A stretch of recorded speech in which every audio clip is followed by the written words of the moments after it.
Now, the United Nations Security Council is considering a proposal to sanction 6 leaders accused of human trafficking in Libya. The news comes as the Council discusses whether the situation in the country is conducive for elections planned for later this year. The UN envoy for Libya has warned political and economic conditions remain perilous due to the presence of various armed groups. Nick Harper reports from New York. The UN Special Representative for Libya, Ghassan Salamé, said armed groups determined to hold on to power were halting the aspirations of millions of Libyans.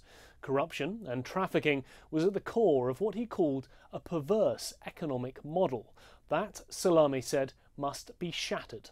To that end, the Security Council has discussed blacklisting 6 alleged leaders of human trafficking and smuggling networks. However, Russia is reportedly blocking the Western nations' proposal. It's questioned whether such a move would actually prove to be effective. The US ambassador to the UN, Nikki Haley, told the Council that to not impose these sanctions would be a travesty. It's hoped that elections can be held by the end of this year, a move backed by the UN, the European Union, the African Union and the Arab League. However, an attack on the National Election Commission in Tripoli earlier this month has raised questions about whether insecurity in the country will allow elections to actually take place. Speaking via teleconference from Paris, Salamé said elections must be held, but the Council had its part to play.